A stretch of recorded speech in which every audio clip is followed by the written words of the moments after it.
Hey guys, Paradox here, and today we're going to be taking a look at the QiYi Fidget Puzzles. So we've been hearing about these since last year, and I don't know why it took QiYi so long to release these, but they're finally here and I'm excited to have them. So I know fidget spinners died down last year and QiYi's a little bit late to the game, but what's different about this is that it's not just a regular fidget spinner, it's also a super floppy cube. So you can actually scramble it up, shape shift it.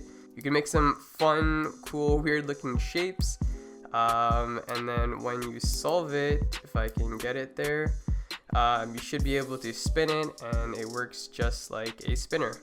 The super floppy cube is actually pretty easy to solve. It's really not difficult. I'm sure non-cubers could figure it out very easily as well. And to show you how well this spins, I'll just leave this here. It actually goes for quite a while. So the bearing, unlike a lot of other fidget spinners, is made of plastic, but it doesn't mean it's bad. It's actually very nice and very, very smooth. You don't feel anything at all. The rest of the puzzle is made of very, very high quality plastic. It's actually pretty satisfying to turn with. It's not too loose, so it doesn't spin very fast. It has a bit of resistance, which is good because you don't want it, when you're spinning it, you don't want it to get misaligned or anything. A really great feature about this is that you can see these little notches inside the layers. It works kind of like ball bearings where they snap together. You can probably even hear them. It's very, very satisfying when you're playing with it and you hear all the snapping and it just locks into place. It really helps because you don't, again, as I said, you don't want it to be like misaligned too much when you're spinning it. It just doesn't work. So it's a really great feature that QiYi added onto this. Another thing I really like about this fidget puzzle is that it feels a little bit smaller, even though technically it's about the same size as a regular super floppy cube.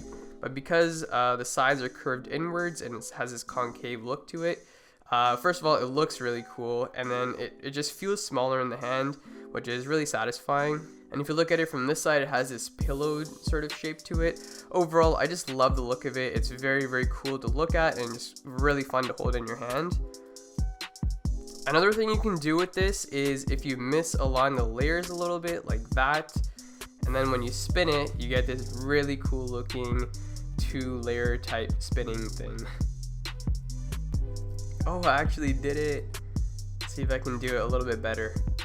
It's a little bit harder to do. Oh, I did it again. Nice.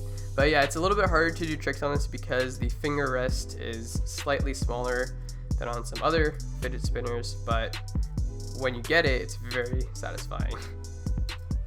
Can't do it anymore. And another cool thing you can do is make different shapes and then spin them. So that looks really awesome. It's probably one of my favorite ones. As long as it's symmetrical, it should work. Otherwise, the center of mass changes and it can't spin.